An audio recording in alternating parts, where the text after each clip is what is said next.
مرسی.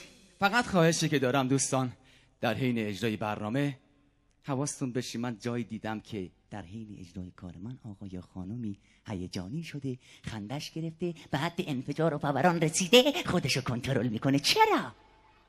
در طول سال به بهانه‌های واهی الکی هی قصه میخوریم، کممونه که اینطور فرصت‌ها رو از خودمون دریغ میکنیم. ده نکنی کارو با خودت. بزرگترین روانپزشکای دنیا در آخرین تحقیقات علمی خودشون به این نتیجه رسیدن که فرو دادن هیجان و خنده بسا سرطان‌زاتر از فرو دادن بغض و گریه است. لذا خواهش میکنم که بروز بدید، اصلا خودتون رو تخلیه کنید.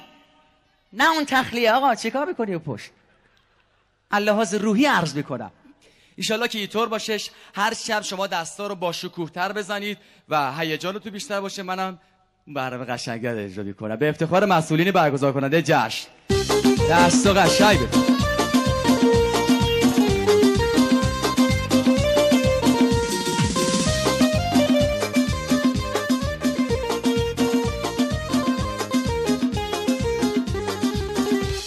سال 80-81 آهنگی از رادیو و تلویزیون ایران پخش شد که انعکاس جهانی رو در پی داشت، به طوری که پسر چارلی چاپلین کمدین برجسته قرن تقدیرنامه‌ای فرستاد برای آهنگی که محمد اصفهانی خون با عنوان مونو دلقک. بشنوید این آهنگ رو.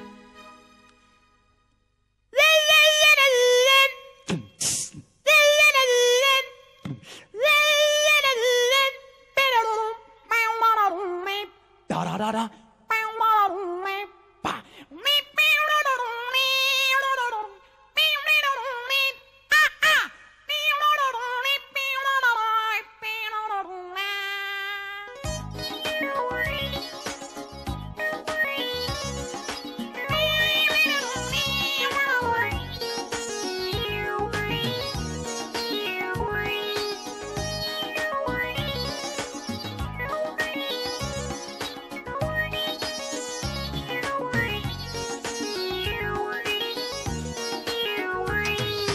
به زمین خوردن دنگ یا در آوردن شکلک، واسه اینی که تو بخندی مثل رسمشو تلخه، مثل رسمشو تلخه.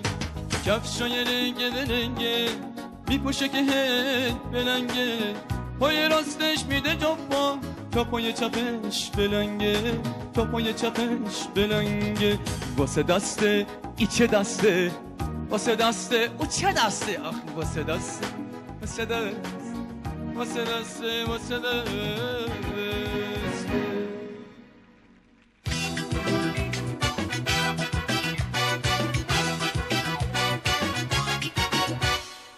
اجازه بدید، ممنون و متشکرم. اما من احساس میکنم که بعضی از آقایون هنوز مطلب براشون جا نیفتاده که داستان چیه. میخوام بحث توقع متعادل رو عنوان کنم. نه من از شما توقع دارم چنان دستی بزنید که یهو امواج دستتون باعث شکسته شدن درخت‌ها و این دکور بشه اینجا، خدای نکرده کشته زخمی داشته باشیم، فردا بگن مسببش این بوده. و مطمئنم شما اینقدر منطق رو میشناسید که از من توقع ندارید اینجا براتون فیل هوا کنم بگید فیله رو هوا کار اینه. نه، آقایی در یک مهمانی خیار پوست میگرفت و همونطور که خیاره رو پوست میکن میگفت خدا کنه زیرش موز باشه. اینجوری که نیست. با توقع بود عدازه حواله دست قشب به افتخار بغل دستی همه بذارن.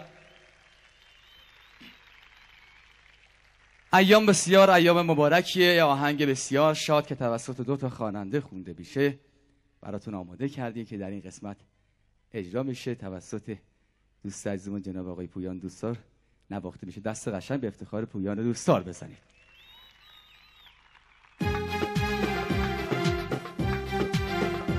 دستا شله.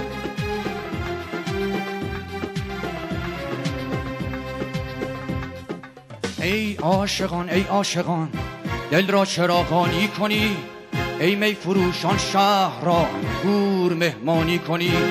معشوق من بگشوده در روی گدای خانه‌اش، تا سرکشم من جرعه‌ای از ساغر و پیمانه اش.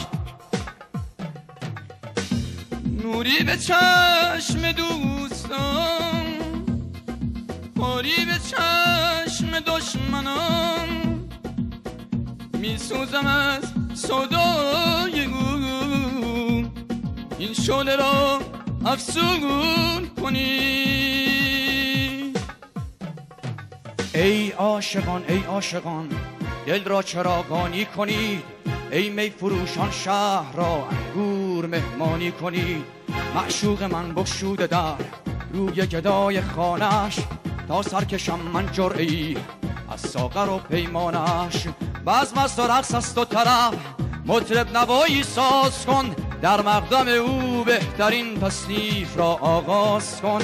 مجنون بوی لیلیم در کوی او جایم کنید، همچون غلام خانه‌اش زنجیر در پایم کنید.